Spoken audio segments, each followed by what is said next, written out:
में प्रवेश करता है और सभी विद्यार्थियों से कहता है, बच्चों, आज आप लोगों का सरप्राइज टेस्ट है। सरप्राइज टेस्ट के बारे में सुनकर सभी बच्चे डर जाते हैं। फिर प्रोफेसर ने सभी बच्चों के डेस्क पर क्वेश्चन पेपर को उल्टा करके रख दिया और सभी बच्चों से कहा, जब तक मैं ना कहूं कोई भी क्वेश्चन नहीं देखेगा। सभी बच्चों ने ऐसा ही किया। सभी बच्चों के डेस्क पर क्वेश्चन पेपर रखने के बाद प्रोफेसर ने कहा, ठीक है बच्चों, अब आपका सरप्राइज टेस्ट शुरू होता है।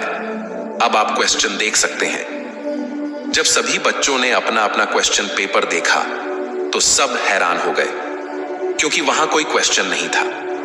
क्वेश्चन पेपर के बीचों बीच बस एक छोटा सा काला बिंदु था।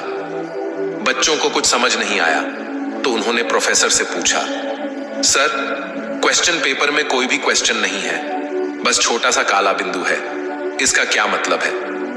तब प्रोफेसर ने मुस्कुराकर कहा, बच्चों, यही आपका सरप्राइज टेस्ट है। आपको इस पेपर में जो कुछ भी दिखाई दे रहा है, आपको उसके बारे में लिखना है। सभी बच्चे कंफ्यूज थे और क्वेश्चन पेपर को बड़े ध्यान से देख रहे थे।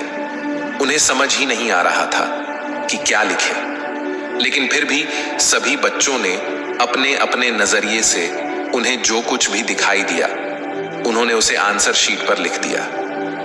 टेस्ट खत्म होने पर प्रोफेसर ने सभी के आंसर शीट ले लिए और बारी बारी से सभी के जवाब पढ़ने लगे। प्रोफेसर ने पाया कि सभी ने उस छोटे से काले बिंदु के बारे में ही लिखा था। तब प्रोफेसर ने कहा, बच्चों, आप सब इस टेस्ट में फेल हो गए हो। यह सुनकर सभी बच्चे हैरान हो गए और बड़े आश्चर्य से प्रोफेसर की तरफ देखने लगे। फिर प्रोफेसर ने कहा, क्योंकि बच्चों, यह एक पॉजिटिव थिंकिंग का टेस्ट था।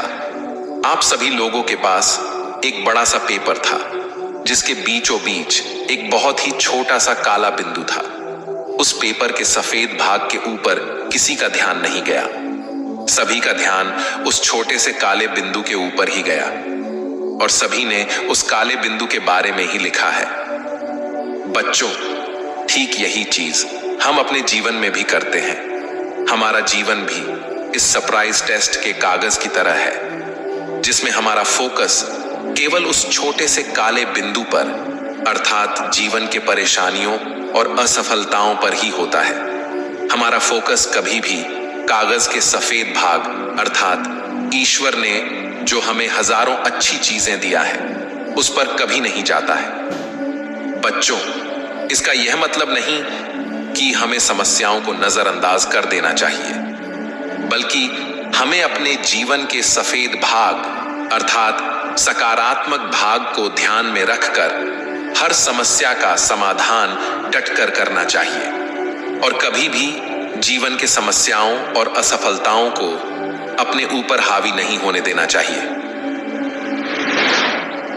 दोस्तों, अक्सर हम अपने जीवन के छोटी छोटी समस्याओं और असफलताओं से दुखी हो जाते हैं। हमारा ध्यान कभी भी अपने जीवन की सफेद भाग पर नहीं जाता है। जैसे हमारे पास एक स्वस्थ शरीर है, जबकि पूरी दुनिया में 100 में से 15 लोग अपाहिज पैदा होते हैं। आपके पास परवाह करने वाले माता पिता हैं, जबकि पूरी दुनिया में 100 में से 8 लोग अनाथ हैं। आप अपने घर में सुरक्षित हैं, जबकि दुनिया के कई हिस्से में युद्ध चल रहा है। लाखों लोग मारे जा रहे हैं, लाखों लोग बेघर हैं, भूखे हैं। आपकी स्थिति उन लोगों से लाख गुना बेहतर है। इसलिए छोटी मोटी परेशानियों से दुखी होना छोड़ उनका डटकर सामना करो और ईश्वर ने जो आपको दिया है उसके लिए हमेशा ईश्वर का धन्यवाद करो। कृपया इस कहानी को अपने बच्चों और दोस्तों के साथ अवश्य शेयर करें। आपको सकारात्मक बनाए रखें।